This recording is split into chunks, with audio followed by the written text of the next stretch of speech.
আসসালামু আলাইকুম। আমরা আজকে একটা ফলের বাগানে চলে আসলাম। বিভিন্ন ধরনের ফল এবং বাহারি রঙের সব কিছু এখানে আছে। চলেন আমরা আজকে দেখাই। এখানে যে আমটা দেখতে পাচ্ছেন এটা হলো জাপানি আম। আমার অ্যাকচুয়াল নামটা মনে নাই। এরপরে এটা হলো মিষ্টি জাম্বুরা, মালয়েশিয়ান জাম্বুরা বলে, এবং এটা 3 ফল গাছ। এই যে সামনের এটা পাতা দেখতেছেন, এটা 3 ফল গাছ, জি। এরপরে এটা মালয়েশিয়ান জাম্বুরা, মিষ্টি জাম্বুরা। আর এটা হলো যে ক্যান্সার রোগীদের যেটা খাওয়ায় ফল, এটার নামও আমার মনে নাই, আমাকে একবার বলছিল, ভুলে গেছি। এটা এখনও বড় হয় না, আরও বড় হবে এবং প্রচুর পরিমাণ ধরবে। আর এটা হলো ভিয়েতনামি নারিকেল গাছ, খুব ছোটো থেকে প্রচুর পরিমাণে নারিকেল ধরে।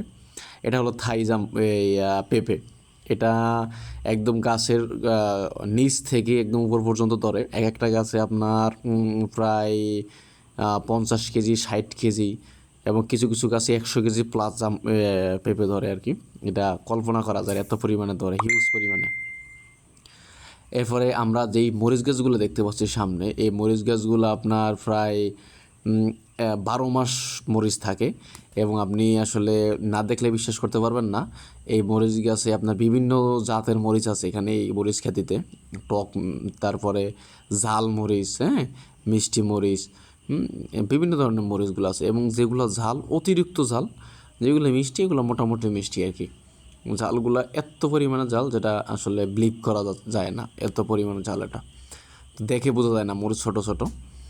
আমরা মূলত আজকে ভিজিট করতেছিলাম ওই প্রজেক্ট ওনার, যে সে আমাদের দেখাচ্ছে এখানে বিভিন্ন ধরনের বাহারি ফল এবং বিভিন্ন ধরনের ঔষধি গাছ এখানে আছে।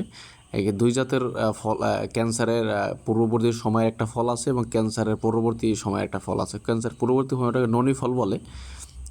এবং আমাকে কিছু গিফট হিসেবে দিল যে ভাই এগুলো আসলে বাইরে আপনি পাবেন না, এখান থেকে নিয়ে যান। তো পরে ওখান থেকে একটা ফল নিয়ে আসলাম, দেখি আসলে এটা কী ঔষধি হিসেবে কীভাবে খাওয়া যায়। ক্যান্সার পূর্ববর্তী ফল যেটা আপনাদেরকে যেটা দেখাইছি ওটা হলো ক্যান্সার পূর্ববর্তী। ইনি হলো মূলত প্রজেক্ট ওনার। তো এখানে এই সাইড দিয়ে পেঁপে গাছ লাগানো আছে।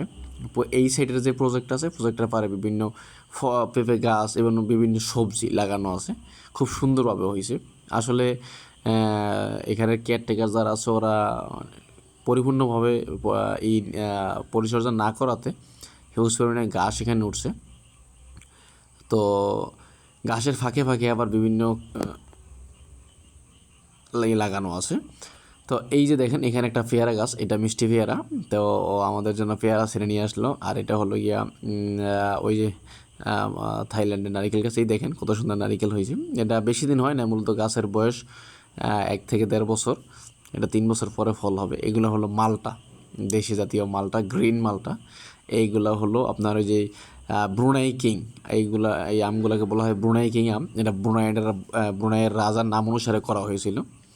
আর এই যে আমগুলো দেখছেন এখান থেকে ছোটো দেখা, কিন্তু একটা আম 1 কেজির উপরে, এত বড় সাইজ, এত বড় সাইজ, এগুলো একটা 1 কেজির উপরে। দেখেন মালটা কী পরিমাণে মালটা ধরছে, গ্রিন মালটা। এটা আসলে ওই যে আমরা বাজার যে মালটাগুলো পাই ওরকম হলুদ না, এটা গ্রিনই থাকে, একটু পাংশা পাংশা লাগে আর কি।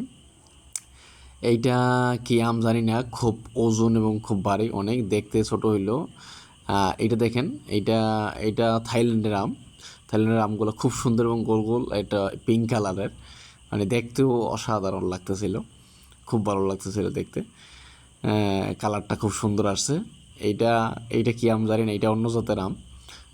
মোটামুটি গাছে, ছোটো ছোটো গাছে হিউজ পরিমাণে আম ধরছে।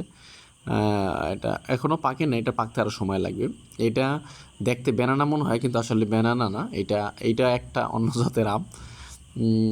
এইটা খুব সুন্দর এবং খুব মিষ্টি, সুন্দর এবং সুমিষ্টি আম। দেখতে মনে হয় যে দেশি ব্যানানা জাতের আম, কিন্তু আসলে দেশি ব্যানানা জাতের আম না এইটা।